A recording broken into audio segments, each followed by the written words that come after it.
Good morning, everyone. This is Griever back here, your guys' host as always for Behind the Bar Reviews for 7 Deadly Sins, chapter 303, entitled Everyone Will Be My Strength. Now, okay, so the chapter just dropped, and I read the Raws yesterday beforehand and everything, and thankfully I have a day off today because the chapter was late in getting translated, but now it's morning time. It's morning time, perfect time for a chapter review. Now, this chapter basically goes on to say what we already assumed from the end of the last chapter. Now, a lot of people, from what I could tell, people like Sundown and Naya and people like that, they did not like the Nakama power boost thing. A lot of people said that they just weren't, like, it. Some of them didn't mind it. Others are outright, felt that fairy tale vibe from it. Me personally, there was a little bit of cringe. There was a little bit of cringe in this particular chapter regards to that. But still, we've seen Gotha use this ability many times. It's not being overpowered like they're turning into spirit form to form him a sword that he can fight the Demon King. It's none of that power boost crap like he's now Meliodas is going to turn into the true dragon of wrath of friendship or anything like that, you know? So I'm not totally against this. It works for the flow and ebb of the story. Once again, I've had a problem ever since the end of 299. So for right now, I can forgive a couple of inconsistencies with that kind of stuff. There's, as I said, a few cringeworthy lines, but pretty much it's what we all assumed. They are there not physically, and they can't directly involve themselves. This is similar to what Gotha did to Dreyfus, and then he encountered Fraudrin back in, the first season, or the first arc. And then later on, we had him do the same thing in this arc to Mael. He did that, remember, he went into his heart, or into his spirit world, into his mind, his psyche, and that's where he encountered the 4 commandments that were still residing within him, and all that fun jazz. So, very similar thing. This is another point proven that this is what Gotha claims is the captain's heart. Just another word like the spirit world, the captain's heart, whatever. It's either way, it's inside the mind and soul of the body of the Demon King Meliodas. So once again, there is an empty husk with no power, in my mind, zero power in Purgatory right now. There's a lying husk of black and, more black armor, just laying there, and here is the spirit, soul, and all the power of the Demon King from Purgatory in his soul form or spirit form inside the body of Meliodas. And then we have the 10 Commandments version on the external, on the outside, in the mortal plane. So, once again, reiterating, this is the full might of the Demon King. The two halves are both present. They're just simply fighting 2 separate battles on 2 separate planes. But they're both there. Let's just get that out of the way. Now, Merlin explains, yes, this is spirit, we can't directly involve, we're here, but we're here in spirit form, we can't involve ourselves. Everyone, the Anin King, are Captain, is it really you? So remember that they haven't seen him for a very long time. We've been following him, and Bond has seen him, but they have not seen him for a very long time. It's similar to what, I forget who pointed out, was it Fang or Naya or somebody in the last Boar's Hat podcast, that the reason Meliodas remembered Elizabeth in the last chapter, still having her bangs and everything in her goddess eye, and in her Boar's Hat uniform, is because he hasn't actually seen her since then. So the whole cut bangs and the whole different dress and stuff, that's not how he remembers her. And so it really has been quite a long time that the Sins and Elizabeth have truly seen Meliodas with his full emotions, everything back, the one that they love and know. So I really like the pacing here was fine. They're just here's what's going down. Bond's still out there. We can't actually directly involve ourselves, but we're here. Demon King is all, of course, ticked off. Elizabeth and the Sins, how are you here? He gets that exposition. Gotha starts to explain a few more things about what's kind of going on and what their purpose here is. We can convey our feeling. And then King's what's the matter, Gotha? And see, this is where Gotha has learned. Ever since Gotha's character arc was something grand. He was a character I didn't like. He's a character that caused crap for the sake of causing crap. He is the second cause of the whole Diane amnesia second bout thing, which we all know amnesia in manga is one of the worst tropes that they do. And they pulled it twice in the series. So, bit of a black spot on this otherwise great series. But ever since we got the full story, and I hated the character, he slowly actually had true character development. We got his backstory, we found out all about his heart, about his creator, all these things that just lead up to him being an actually really good character, a well-developed character. And we see this because he interrupts himself and goes kind of read between the lines sort of idea, and it's just like, everybody just shut up, because right now Meliodas and Elizabeth have finally embraced after so long. They're having a moment, and even Gothar's like, yeah, okay. Like, he's learned to read the room, as they used to put it back in the English dub of season 1. Like, read the room, would ya? Like, nobody wants their, so that's really, really nice. And even Meliodas, he's so overcome with happiness here that he even says, like, hey, I must look a lot older now, don't I? I spent 1,000 years in purgatory after all, or plus 1,000 years, whatever it was. And, Elizabeth's just like, yeah, whatever. I found this exchange weird because that was funny because, he's laughing to himself like, I can't age, the curse ain't broken, so even if I spend 10,000 years in purgatory, I ain't gonna age a day. So he's making that kind of joke, being all lighthearted and happy. Her response is simply, I love you. And I was like, okay, I mean, yeah, she loves him and she wants him to know that. But at the same time, it was just kind of like, shouldn't she have responded to what he actually said? If someone tells me something like that, my first response isn't ignore everything you just said and go on with what I wanted to say, So a little, okay, whatever. But it's fine.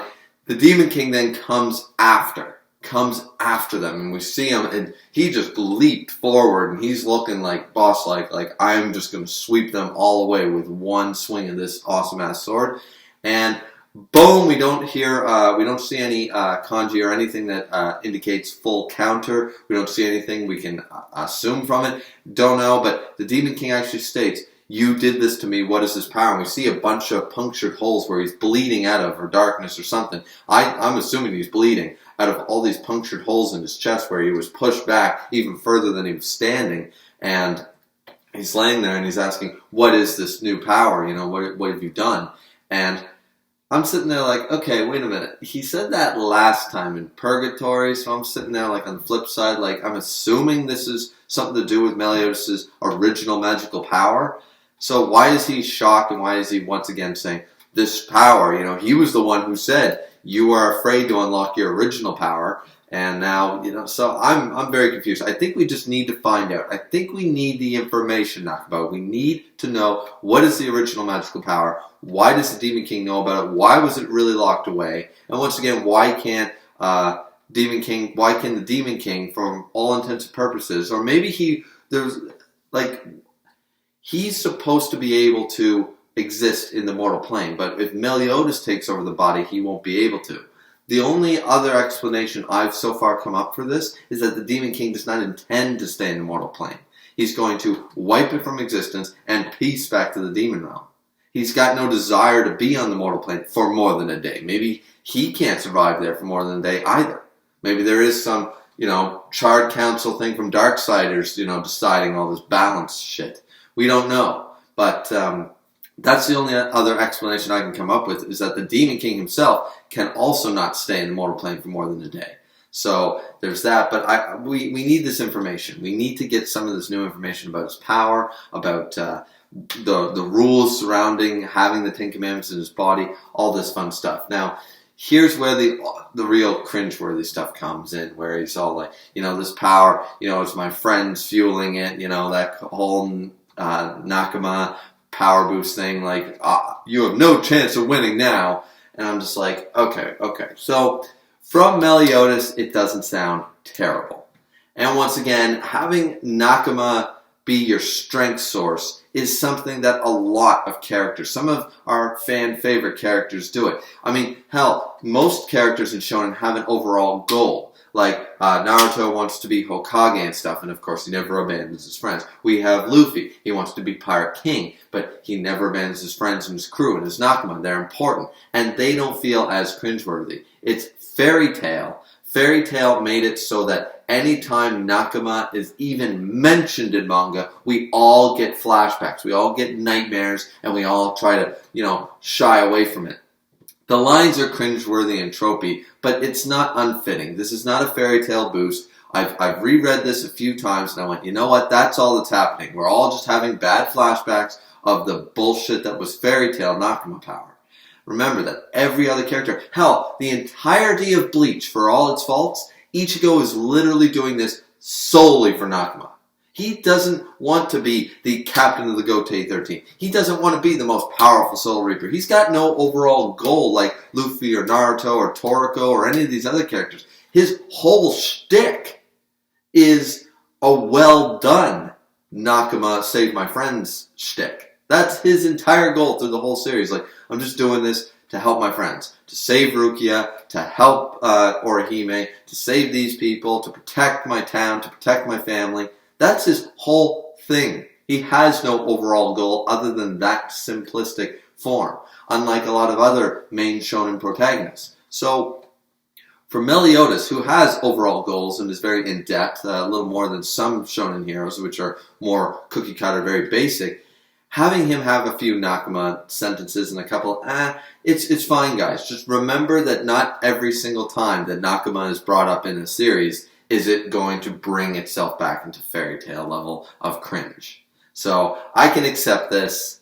I don't know about you guys, but let's move on to the later half of the chapter, because we jump away from the spirit realm and we jump into the actual battle between Bon and Ten Commandments Meliodas. Now that we're back in the mortal plane, we're seeing that Ten Commandments Meliodas is still kicking a bunch of ass and stuff, and Bon seems to be taking a few more hits than usual. He looks over and he says, clearly they are still connected. Remember that Meliodas is the invader in his own body right now. The Demon King got there first. So right now he still has all the information that's going on in his mind world, his spirit world. And he said, me, no chance of winning? Are you kidding me? He looks over and we see that Gotha has used, I don't think it's Rewrite Light. It's not Blackout Arrow. I forget what the name of it is. It does have to do with his magical ability, Invasion. But it might be a sub-form of the spell he used to get into Mael's mind and Dreyfus's and stuff. I'm not 100% sure on the English translation of the ability name, but suffice to say they're all there in that stasis mode. Their eyes are closed and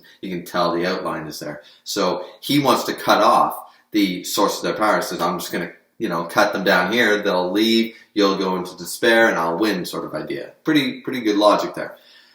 Both Bon, trying to fight back here, but the Archangels Mael and Redesio stand up and they're like, nope. And this is where he says, you Archangels dare to defy the power of a god? And even Mael's like, yeah, this is kind of crazy. Remembering once again that we don't really get a good indication of how long this has been going on. It could be a couple of minutes, it could be a couple of hours. We don't really know how long this battle has taken place. Suffice to say though, noontime is well past. Mael's strength is slowly going down. Not that he loses strength to a nighttime form similar to Escanor, but the power of sunshine is waning. So that's not a good thing. So right now he is kind of worried. He's like, well, I can't really do much. I couldn't do much before. That begs the question as to how powerful Bon really is. But anyways, that's a topic for another time. The big thing here is that he pulls out something, a Majora's Mask reject of a mask called the Sighing Sage.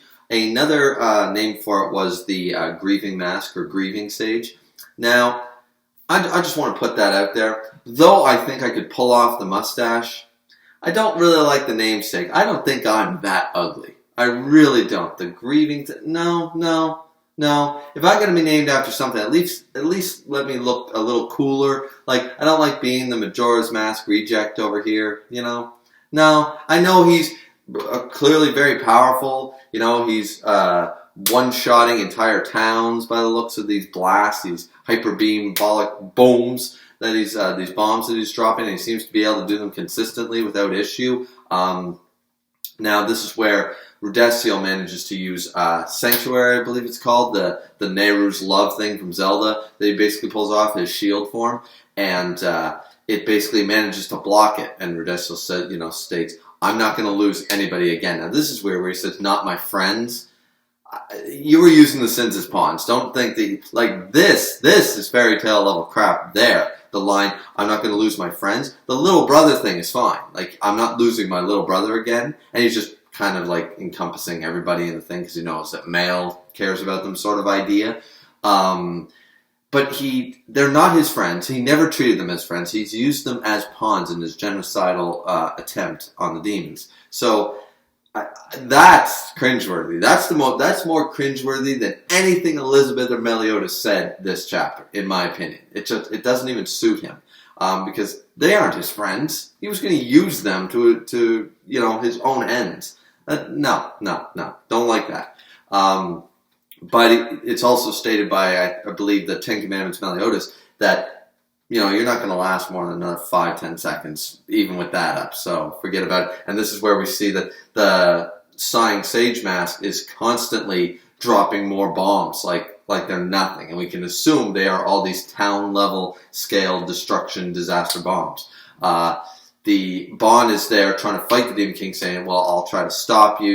He uses Snatch on the mask and pulls it down to the earth, but then the Demon King gets in his way and is just like, nope, you're going to fight me instead. That thing's going to take care of them sort of idea. So this is very, very interesting. Once again, I like the design of the mask, though. To me, it's very reminiscent of, kind of looks like Neo from Toriko. And it also looks like a Majora's Mask, like a rejected design from Majora's Mask, one of the, 30-odd masks. I think there were 24 of them or something in the game. It does look like a reminiscent of something like that, like a cool tribal mask. I really like the concept. Why a mask? Why he's pulling it out now? Why it has the name like the Sighing Sage? It's basically, it's the Demon King. He can pull stuff out of anywhere, I guess. I mean, we've accepted Merlin up to this point. The Demon King can basically do anything she can do. I can do anything better than you sort of idea. So I'm good with that, even though it's a little weird. This is where, when everything's kind of going to crap, Bond is trying his best, but he can't fight in two places at once. And once again, Rudessiel is at his limit, and clearly, I don't know why Mail isn't trying to do Cruelest Sun and blast the damn thing. I don't know why. Once again, maybe it's been quite a few hours. Maybe Sunshine is at its weakest point right now. It's clearly not nighttime, but it could be 4 in the afternoon for all we know. The sun could clearly be waning very heavily right now, for all we know. This is where, and I know some people. I know some people on the Boar's Hat who are just this is all they're gonna talk about, is that the goat is back. The goat that is ZELDRIS. Prince ZELDRIS is back. The Demon King himself said this is an issue, this is a debate, this is a problem between father and son. Outsiders should stay out of it. This ain't no outsider. This is no outsider. This is Prince ZELDRIS coming in to steal the win. He just shows up. Hendrickson notices another silhouette out there. Like, how can anybody but Bond survive out there? This makes no sense. And it's stated through multiple things in the last panel when we see Shink, the black sword of ZELDRIS, stabbing that thing right between the eyes. That Sighing Sage mask is down for the count, and that's once again why it's the Sighing Sage, not the Grieving Sage, because I would not go down. If I had to go down to ZELDRIS, I'd be okay with it, but this cat isn't surviving for only half a chapter in Taizai. You're giving me at least 2 solid chapters where I do something impressive. I'm not buying that. No, we're going with Sighing Sage here, but ZELDRIS pulling up there, boom, still battered and beaten. He's still battered and beaten. And we don't know how he healed himself. I mean, once again, Darkness. Darkness has a lot of capabilities for healing for demons, so there's a lot of potential there. But the fact of the matter is that he has used the Demon King's ruler, and it's stated multiple times that the reason he's survived this whole time is because these are magical attacks. The Demon King's ruler ability, he never took it away from ZELDRIS. So he's still able to defy all these abilities. None of this has affected him. And he's probably had enough time to Darkness heal himself up. We see that he's got Darkness on his blade once again. And now he's coming in to be like, yo, this is a problem between father and son. How about fathers and sons? So, yeah, this looks good. Now, the next chapter is entitled The Executioner's Wish. So once again, we'll probably get some debate like, the Demon King or Ten Commandments Meliodas is very shocked by this revelation, going, ZELDRIS, what have you done? What are you doing? idea. So we probably won't jump back into the spirit world at the beginning. We'll probably see a reaction shot from everyone going, Zeldris? Why? How? What? And the Demon King will be like, huh? And Bond will get a free shot in on his face or something. Then we'll have a bit of a dialogue thing, and that's when Zeldris will kind of bring up, like, I've always hated you. The reason I trusted my brother is that he never had a problem with it. He knew about it the whole time and never spoke a word, blah, blah, blah. Something like that. Maybe we'll get new revelations about his and Gelda's relationship, how they met. I don't know, but the next chapter is hype. This chapter is not bad. This is actually a very good chapter, even for all the bit of Nakama stuff going on and all the stuff. And I, once again, don't really like the direction they took it. Still, Zeldris showing up is awesome. The fights have been nothing but stellar. I really am enjoying the artwork and everything. So, what do you guys think of chapter 303? I really like the chapter. I would give it a solid 8 out of 10, you know, that kind of deal. Once again, a couple of the cringeworthy moments, but overall, not too bad. That being said, guys, this has been Griever with your Nanatsu no Taizai, also called 7 Deadly Sins, chapter review for 303. Like, comment, and subscribe as always. It's always very much appreciated. Go check out the Boar's Hat podcast. That'll be done probably later on this week, assuming scheduling things all go to normalcy. And yeah, so drink responsibly. As you can tell, I am this early in the morning. And we'll see you back here next time for 304, guys. Peace out.